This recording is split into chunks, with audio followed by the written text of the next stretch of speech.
The Unhappy Hour on the new AmericanMedia.com.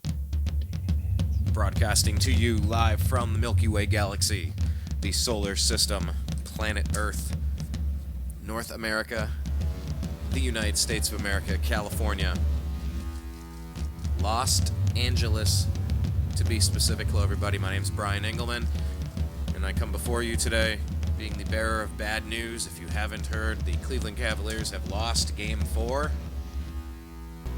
And so now it's 2-2, headed back to Oakland. LeBron James busted his head open. J.R. Smith and Iman Shumpert were clanking shots. Delly was clanking shots. Mozgov had a big game. But unfortunately, Andre Iguodala had a good big game for the Warriors. The Cavs lost this one by 20 points. But hey, don't worry. The name of this song is called Resurrection. It's all right. Shake it off. Walk it off. Come on now. Walk it off. I'll say it, walk it off. And that's what the Cavs are going to have to do. They're just going to have to shake it off and say, hey, all right, now it's a 3-game series. First one to two. You know, and that's kind of what it was before, but now it's like, it's for real. We had a bit of a cushion there for a second, and now we don't. And we got to be on the road for 2 of those games. So it got interesting. So we're going to bring in Greg Moore. He is the host of Sports and More with Greg Moore. You can find him over on blogtalk.com/the new American Media. He's doing his new show over there. I think he has episode 7 in the bag, and 8 is on its way, or something like that. So make sure you connect with him. You can find him on Twitter. He's at GregTime. But before we get to him, I just want to remind you to subscribe to youtube.com/the new American Media. Please link up with us on Twitter. We're at American_media_. On Facebook, do a search for The New American Media. And check out our homepage, thenewamericanmedia.com. That is where you click play to listen live on the TNAM radio button. It looks like a little American flag. So, anyhow, Cavs had a tough game. We got Greg on the horn. Greg, Ahoy. ahoy hoy. How much do you think LeBron getting smashed on the head had to do with this game turning out the way it did? I don't think it had much to do with it, to be honest with you. I think he was tired from the get-go. I mean, the team, after they were up 7-0, and that timeout was taken, it just looked sluggish. Yeah. Golden State just came out and they just looked like the better team. They looked fresher, younger, ready to go. Steve Kerr completely outcoached David Blatt, playing small ball. I mean, who they started center? Wasn't it like Andre Iguodala or something? So, I mean, Iguodala had a good game. Yeah, and I was just from the get-go, they played the Warriors game. It was fast-paced. It wasn't slow. It just, it was the Warriors game the whole way through. Yeah, and you know, it's pretty easy to forget that we did start off on a tear. We looked good in the beginning. Alley-oop to LeBron, and I mean, we looked really good in the beginning. I mean, it was just, you're saying it was just their night. And after that first burst, that was all we had to give the entire game, essentially? Yeah, I mean, that's what it felt like. It just, I mean, you look at some of the stats here. Mozgov was their highest scorer. He put up 28 points. LeBron only put up 20. He played 40 minutes, 27 for 22. I mean, they just look gassed. And it's a shame because we're playing 7 guys. The Warriors are out there with, David Lee's fresh. He played 15 minutes. Sean Livingston played 24. I'm going to let these are garbage time as well. But, I mean, the Warriors didn't really even play that good either. Iguodala and Steph Curry are the highest scorers at 22. I thought we played a terrible game. I thought it just looked... It was out of sync. I wouldn't say gassed as much as just out of sync. We got good shot attempts, and I mean J.R. Smith and Iman Shumpert and Delly, these guys were bricking LeBron for that matter too. But I mean, you look at it too early in the game. The Warriors had a lot of open shots that they missed, and they don't do that a lot. And I feel like it's been this entire series that they have missed a lot of open shots. Do you think we've worn them out, kind of like we're worn out at this stage of the season too? Because they've played a few more games than us, don't forget. That's true. That's very true. But they play a different ball. Like I was texting Natalie earlier. If she's listening, probably not. But we were messaging back and forth, and I said at times the Warriors, they look like they play like a 12-seeded MAC team in the NBA and the NCAA tournament, just chucking up threes like crazy. And it's just they do though, and it's a totally different ball game than the Cavs play. Power, they play slow, and the Warriors have no problem on a fast break just chucking up a three. There's 6 guys on their team that can do that. Right. So it's just it's frustrating because when they get hot, it's hard to stop because they're all shooters. And if you look at it though, the Cavaliers have not shot well in any of the games. It's just the Warriors have not either. So the Warriors have not played bad defense. Their offense hasn't clicked yet till today. So, is their defense changing us now? Because everybody was saying it was like we're adapting our offense based on the change in lineup that we had with Kyrie going out. But now is it that we have to change our defensive strategy based on the changes they've made? Like how many coaching moves here have we seen go back and forth with personnel and strategy? Talk about that chess game between the coaches. I think maybe Steve Kerr has either found a way to shut down LeBron or he was tired. He's averaging 41 points. He only put up 20 tonight. Cavs lost by 21. There's your exact difference in points right there. Wow. Is that 21 points. Wow. So I don't know if it's Iguodala shutting them down. It's a double team. But no one else stepped up. I've heard many times, or I've thought this, I think you brought it up, is that J.R. Smith is a guy that should make a difference in one of the games here. And he shot 0 for 8 from 3 points tonight. Yeah, he made a difference, just the wrong kind. Yeah, negative 27 was his plus minus, by the way.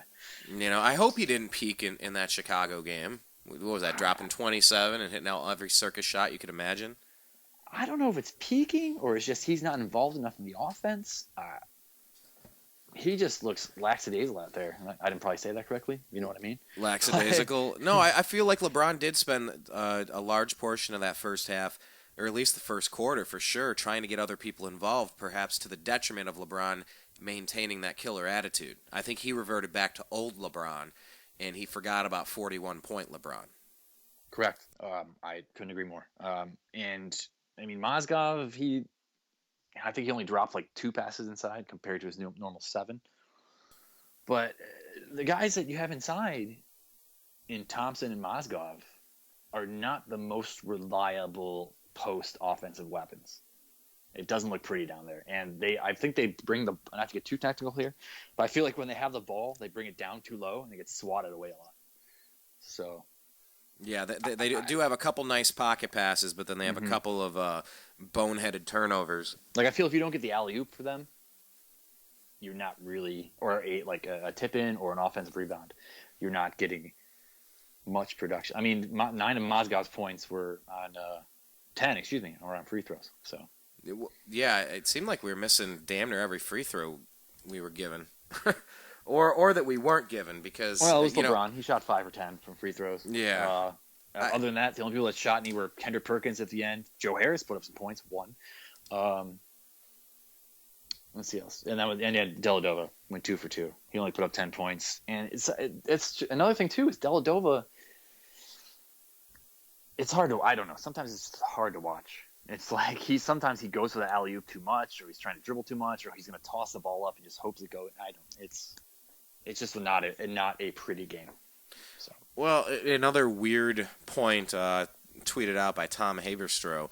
LeBron James points in the fourth quarter of the 2011 Finals, Game 4. 0 points in the fourth quarter of Game 4 in the 2011 Finals. 2014 Finals, LeBron James put up 0 points in the fourth quarter. 2015 NBA Finals, LeBron James put up 0 points in the fourth quarter. Think about that for a second. That's pretty weird. That's a weird stat. And, maybe thinking about it that way, maybe this is, LeBron's been through this before. And with the lack of rest in Cleveland, only having a day and a half in between the games, or 2 days rather,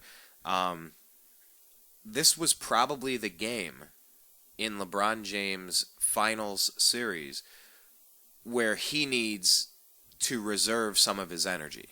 Like he actually starts wearing out. And this struck me in looking at these other games with 0 points in the fourth quarter in 2011, 2014, and 2015. This is the game where he needed Mozgov to have 28. He needed J.R. Smith to knock down 3 or 4 shots instead of 0. He needed a 3 or 2 from Dellavedova. He gave a couple, but he needed a couple from James Jones and Iman Shumpert. And this, LeBron's running mates let him down tonight. Yeah, you need somebody to cover those points. And granted, we're down 2 guys that easily could cover those points, but we're beyond even trying to make that an excuse anymore. Yeah. Shumpert 5 points. It doesn't fly. J.R. Smith 4 points. I mean, if he's hot or not, and we know that. He's no Dion Waiters. Yeah. Which, we'll get to in a second, I'm sure. But well, get to it now. You put up the story. Correct? Explain the story. Yeah, okay. We post a lot of. Tell people about the Unhappy Hour group, though. By the way. Yeah, the Unhappy Hour sports radio show site. We are now 600 and I can't look at it right now. 614 strong, I believe, maybe more. Still growing. Maybe 6. Oh, the numbers go up. It's like a telethon. We need Jerry Lewis. What number were we at? We started off a couple of days ago at 192, and right. for the finals, you put out the Cavs bat signal for everybody to invite all their friends. Yes, it was a swinging Cavaliers sword in the sky. It was a bright neon. It was like the largest and strongest LED light in Los Angeles. I put out the bat signal, and now we're at 647. But I don't even know, how do people join this? They look for the group because it's not private, but it's secret, or it's not secret, but it's private. It's not a public page. The first rule about the Unhappy Sports show is you don't talk about Unhappy Hour sports shows. Yes, wink, wink. Yeah, Homer, I can see you. You need to come out in front of Brian Engelman's house, stand out there for 48 hours with a boombox. No, in all black, like John Cusack. Oh, I was going Fight Club, but you can go. Oh, I just wanted to mix metaphors there. And you did a good job. Well, yeah. Could you imagine how badly John Cusack would get his ass whooped in Fight Club? Could you imagine him showing up in a trench coat with, "Hey guys, I brought the music." I don't know, man. He did save the world in the movie 2012, so I don't know. That's true. And you know what? We're in 2015, so it worked. It really worked. Yeah. And Fight Club no longer exists. Oh, I heard something about there being a sequel to that coming out. Oh, yeah? Yeah. I'll have to do some research on that. I'm literally just trying to waste time while I try and find this article, to be honest with you. So. No, wasting time is what we do here on the Unhappy Hour. Banter. I think I went too far now. By the way, if you're not following Greg on Twitter, once again, he's at Greg Time, at Greg Time. That's kind of like Cheyenne Standard Time. That's Greg's favorite city. Which we won't talk about in sports anymore. I will be going live tomorrow at 1:30 p.m. I might be solo. I might have a guest. But for all those dedicated listeners, I will have Indians minor league guru Steve Prevey on next Tuesday at 1:30. That's booked. Oh, hey now. We're booking future guests already. Nice. So. Do we have anybody in the farm system that can help this team out that's like sub 500 and it's really time to start warming up here? Probably Lonnie Chisenhall. I'm sure he'll talk about that for about half an hour. So it's a Lonnie Chisenhall show featuring. And I did get a text from dedicated listener Craig Surgott that he might call in tomorrow and talk Women's World Cup for everybody. So make sure you listen to that as well. Great. Craig is one of the funniest people on the planet. He is hilarious. He sent me a couple of text messages out of the clear blue sky, and I was laughing out loud. I won't bore the listeners by it. Well, actually, they're hilarious, but anyway, inside joke. For those who don't know, yes. I got married in Vegas last year, and Engelman and Craig Sir got roomed together in Vegas. Yeah, we did. That was interesting. I can't find this article. I'm the worst. Well, you can paraphrase what it was. No, but I want to know the guy's name because I want to troll jackass. Last year, go ahead. I'll buy you an extra second of time. When Greg got married, he was like, "Hey, come on out." I was like, "All right, cool." And then this story kind of came on It was that Bundy Ranch situation that happened about an hour or two outside of Las Vegas. So for Agree to Disagree, for my political show, we went out to the Bundy Ranch. So I was with Greg, and I'm like, all right, you know, I came back from there and had to see these guys, and I was just, I was very revved up. I was very shaken, if you will. It was a pretty intense scene, but yeah, that's the Craig that we're talking about, the Steve who's the minor league guru. Is that even true, by the way? That he's a minor league guru? No, Yes. he just he's like one of the few people I know that has the Indians package and watches it religiously, so he knows everything that's going on. Well, we need to rev up and have a consistent Cleveland Indians show. Yeah. You know, because after the Cavs win this, it's, you know, we're gonna have to shift focus. So it'll be the Buckeyes, the Cavs, and then we got to get, you know, a miracle run out of the Indians. So, yeah, that'd be a heck of a year. And then Johnny Manziel wins the Super Bowl. Go figure, you know, like everything's coming up Cleveland. Oh, here it is. There we go. We bantered long enough. All right, so there's this article. It was on SB Nation. This guy's name is Kendon Lusher, Loser, whatever it is. So he wrote this article called "Men Lie, Women Lie, I Won't." And when I first read this, and Zach, who's on your show all the time, NBA consultant, former scout, Zach Barris, Yes. he thought it was from The Onion, as did I. This gentleman, I use this term lightly. I don't know who this guy is. I couldn't find him on Twitter, by the way, because he had been trolled to hell like Reggie Miller was after the semifinals. Hey, I do doesn't troll we- people on Twitter. I had Greg time, by the way. And he wrote this article about how the Cavaliers championship run without Deion Waiters is an abomination. An abomination, mind you. An abomination. No hyperbole there. An abomination. And it just goes on about how Shumpert is working with injury after injury, and Dell was playing over his head, and how Deion Waiters would come in and step up. And the dude's a basket case. He's a cancer to the team. Who, the writer of this article or Deion Waiters? Both. Who's a bum? Bum. Deion Waiters is a bum. I don't know if I ever mentioned that. Pretty much, if you write Deion Waiters on Facebook, you're going to see my name, picture of my son, which is my profile picture, and it'll say bum next to it. Is your son's name Bum, like Bum No. Phillips? It's Ethan. Maybe I bought him a Cavs shirt to wear today, and I posted it on Facebook as well. Maybe that was the problem today. But, Oh, you know, take that shirt away. Give me that he back, won't, son. He won't wear it Sunday. Trust me. Yeah. We're trying a new strategy, son. Yeah. You He just threw up bum. on it earlier today. Maybe I should have gotten a hint. No, but the article just goes on about how to revisit that and rethink about, wouldn't it be nice to have Deion Waiters? And so I said, no, man, it's addition by subtraction. Stop it. Literally, the tagline in the article, it says, "Go on and celebrate the Waiters trade, but I'm not with you."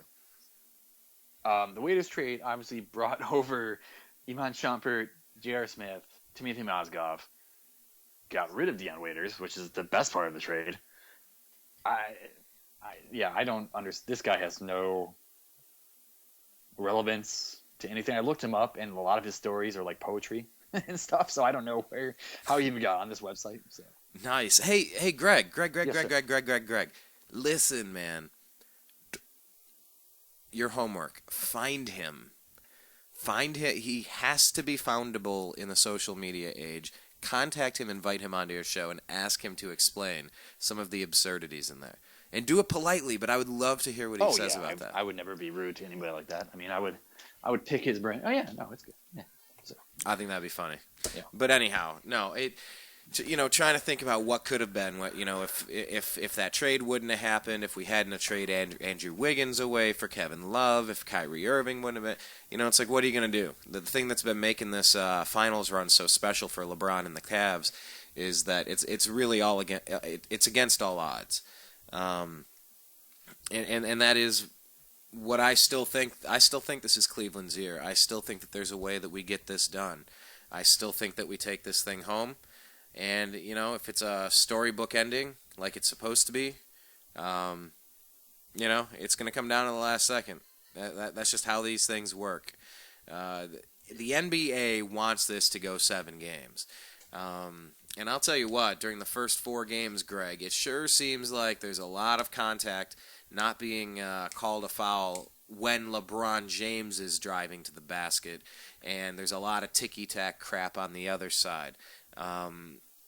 Where do you stand on what you've seen out of the referee's performance throughout this series, and maybe especially in this Game 4? Well, I mean, there's a lot of things, too. I was under the presumption that it would be the same referee and crew every game. On my show, Sports and More, by the way, when Ryan Fowler joined us. Who's Ryan Fowler? Ryan Fowler. He is Fox Sports senior fantasy editor. He joined us, by the way. What's his Twitter handle? At Fox Sports Fowler. There you go. Cool. Yeah, Continue. He might join me tomorrow. We'll see. Yeah, see how he feels. Yeah. By the way, he did have a winning streak of 7, I believe, at Cavaliers games this year, and it got broken. So another tangent I go off on. But we were discussing that it would make sense for the same referee and crew to work every game, just because of contact or consistency. Consistency, exactly. And it's been extremely inconsistent.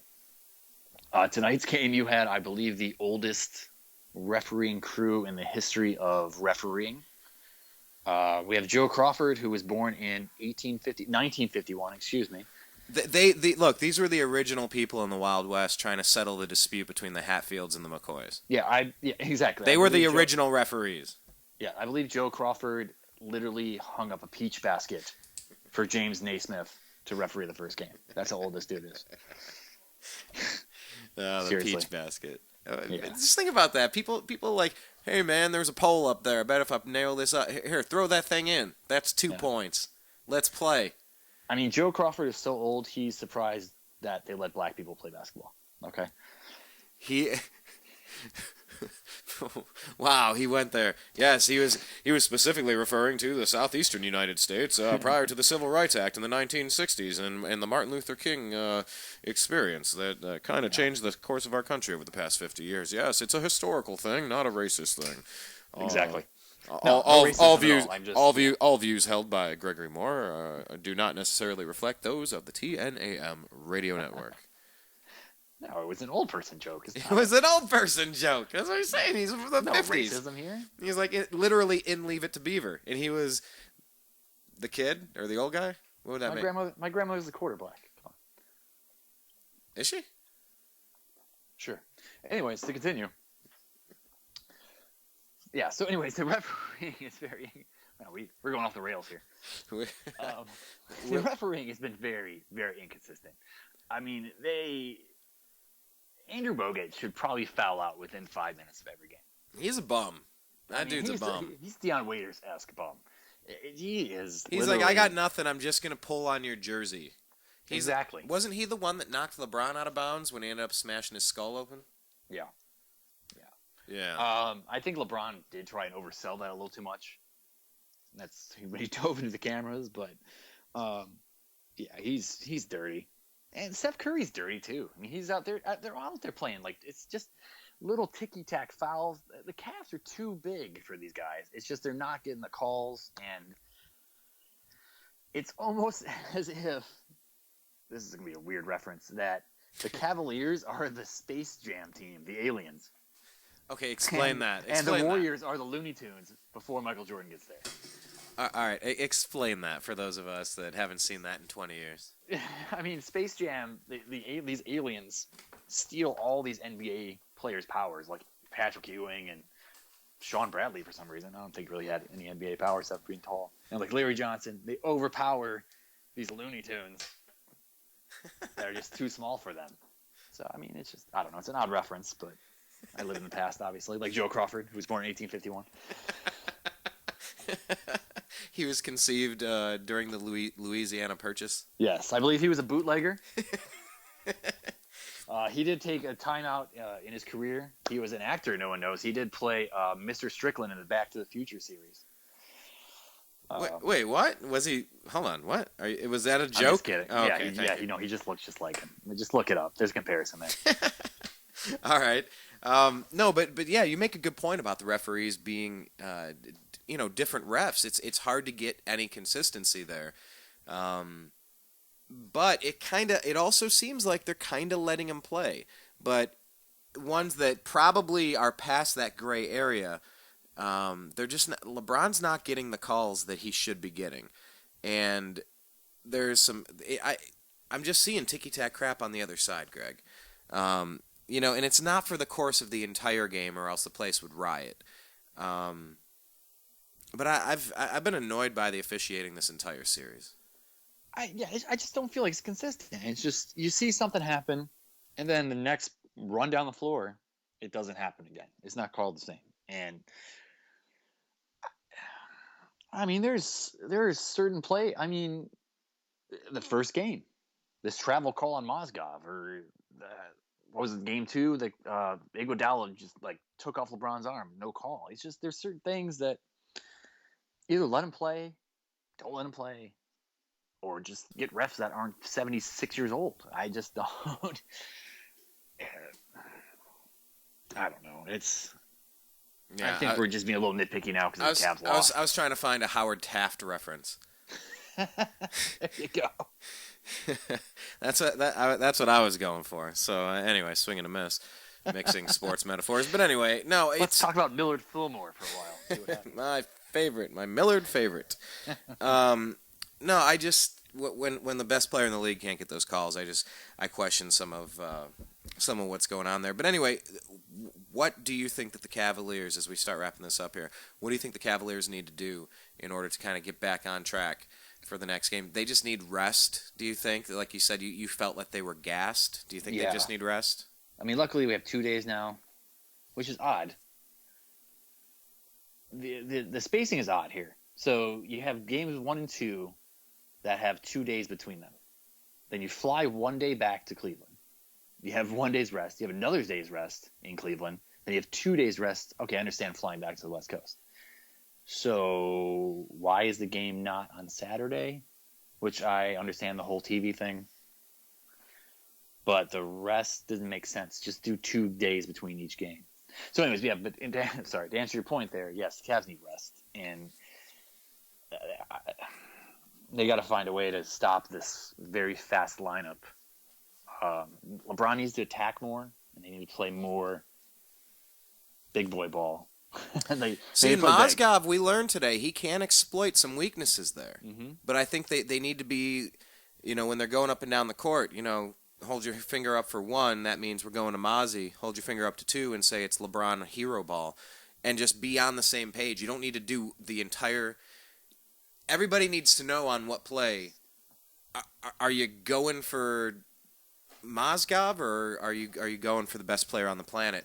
I think if they mix that up, they definitely found something. But I'll tell you what, I just, if we don't get production out of JR and Amon and Jones, I don't know. I don't know how we do this if they're not stepping up. Well, and that on defense too. Like a lot of the rotations. I mean, I know Golden State is very fast, and they've set a lot of picks, triple screens, for Curry, so he just launch the ball up and play their college ball. But it feels like there is someone open a 3-point line every single time down the floor, and I know it's all, it's designed that way. But I mean, the Cavs, the switch off. I mean, even last game. Like, the Warriors got to the point where they were switching off enough where you had Tristan Thompson covering Steph Curry. That's not going to work. Yeah. So either Golden State has found a way to exploit us, or the Cavs are tired. But like you said, this thing's going to go 7 either way. So it doesn't matter. In my eyes, it'd be great if the Cavs could win at 6 at home and burn the city down. But that would be incredible. Yeah. That would be absolutely incredible to do that at home in Game 6. I just want to say, after tonight, and I expected it, it's like, I don't want to be negative. I try not to be negative, but being a Cleveland fan, we've been through this so many times before. It's just like, you want to say, oh, well, if we had this, or if this happened, or if, this or that. I just want, for once, let's get it over with. Let's win something. Like, yes.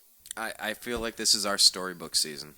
The ratings haven't been better. in a long time, if ever. The That's ratings true. are absolutely fantastic. They want to milk this. It's got last year's MVP with LeBron and Steph Curry, this year's MVP. 2 overtime games. I mean, this is the first game where there's been. I mean, the Cavs won yesterday by 20, except we fell asleep for 6 minutes and they scored 18, or 15 or whatever. Yeah, why wouldn't it go 7? You're so right, though. I've been through this a lot as a Cleveland sports fan, and I don't want to be Hence the unhappy hour. negative, but yeah, hence the phrase, the unhappy hour, because, how many times have we been close and unable to seal the deal, unable to, just finish the job. Real quick before we get off here, Yeah. I'm very shocked that we've seen very little references to the shot, the drive, the fumble, whatever they call the Indians' failures. Have we seen any of those yet? There have been. They talk about it, but you don't see the highlights like you normally see. Yeah, because if everybody truly understands the story that it's been 143 professional sports seasons since a professional Cleveland sports team has won back to Jim Brown in 1964, that's a big deal. Some old cranky dumbass stole our team and took them to Baltimore, where they won 2 titles over there. The coach that we canned is Bill Belichick, and he's been to how many Super Bowls? It's like everything you could think of that's gone wrong, or that could go wrong. It's happened to Cavs fans when LeBron bolted to Miami, when, go down the line. In Red Right 88 and the drive and the fumble and Michael Jordan's shot and... Oh, yeah. You know who was alive last time the Cavs won the championship? Joey Crawford. Joey Crawford. Joey Crawford. Wow. Nice. Okay, well, let's wrap on that. Greg, tell everybody one more time where you're at, what your show is, how people stay connected with you. Tomorrow, I believe I'm going live at 1:30 p.m. Who knows? Brian Engelman might be joining me. Hey. Hey. If not, he can call in and ask some questions. Hey. I'm at Blog Talk Radio / the New American Media. It's called Sports and More. You can follow me at Greg Time on Twitter. I usually or always post when my show is going live. It's usually 1:30 in the afternoon. And that's it. Yeah, follow me on Greg Time. 1:30. That's all I got. Yeah. Follow the New American Media. Yes. That's the hub. That's where it all goes down. The TNAM Radio Network. Exactly. Okay, well, hey, listen, nobody said breaking the Cleveland curse was going to be easy. Keep your heads up, Cleveland. Shake it off. All right, you got punched in the mouth, stand up. It's not a matter of how many times you get knocked down, it's how many times you stand up. And stand up means stand up and win and take another game. It's punch for punch. Let's take this next one and get this thing figured out. I'm still hopeful. I'm still confident. And I am still a sports fan over here at the Unhappy Hour. So, hey, we'll talk again soon. Everybody check out Greg on Twitter at GregTime. For all of you out there in the radio universe, in the internet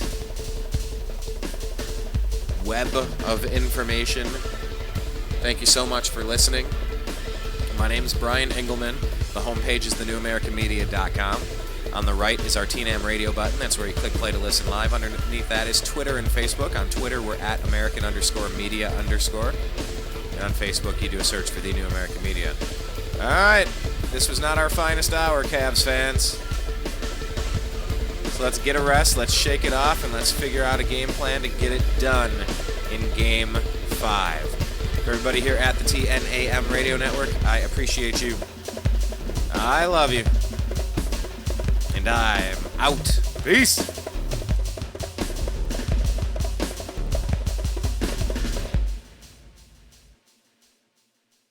And this is John B. Wells reminding you that not only is Brian Engelman a cool guy, and not only is the newamericanmedia.com a very cool platform, but here's a cool idea for you, too. Are you alone? Not really. Do you like dogs? Do you like cats? You do. Of course you do. Everybody does.